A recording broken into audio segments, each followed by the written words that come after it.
ഇടം സാംസ്കാരിക വേദിയുടെ നേതൃത്വത്തിൽ വെള്ളറക്കാട് മനപ്പടിയിൽ വർഗീയത വിരുദ്ധ ക്യാമ്പയിൻ സംഘടിപ്പിച്ചു. സോദരത്വേന എന്ന ശീർഷകത്തിൽ നടത്തിയ ക്യാമ്പയിനിൽ അഡ്വക്കേറ്റ് വി ആർ അനൂപ് മുഖ്യപ്രഭാഷണം നടത്തി. കേരളം ശ്രീനാരായണ ഗുരുവിന്റെ ദർശനങ്ങളിൽ നിന്ന് പുറകോട്ടു പോവുകയാണെന്നും കേരളത്തെ വർഗീയമായി വിഭജിക്കുവാൻ ആസൂത്രിതമായ ശ്രമങ്ങൾ നടക്കുന്നതായും അനൂപ് അഭിപ്രായപ്പെട്ടു.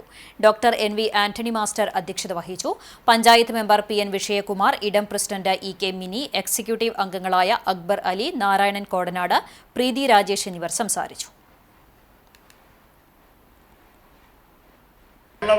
ജീവി ഒരു മനുഷ്യനെ മറ്റു ജീവജാലങ്ങളിൽ നിന്ന് വ്യതിരക്തനാക്കുന്ന, വ്യത്യസ്തനാക്കുന്ന ഒന്നെന്ന് പറയുന്നത് അവന്റെ അരുളാണ്, അൻപാണ്, അനുകമ്പയാണ് എന്ന് ഗുരു കുറിച്ചു വെക്കുമ്പോൾ അതിനെ അട്ടിമറിക്കാനുള്ള ഗുരുവിന്റെ പേരിൽ തന്നെ പ്രവർത്തിക്കുന്ന ആ പ്രത്യയശാസ്ത്ര പരിസരത്തിന്റെ പിന്തുടർച്ചയും പതാകവാഹകരുമാകേണ്ട ആളുകൾ തന്നെ അതിൽ നിന്ന് മാറിപ്പോകുന്ന ഒരു സാഹചര്യം.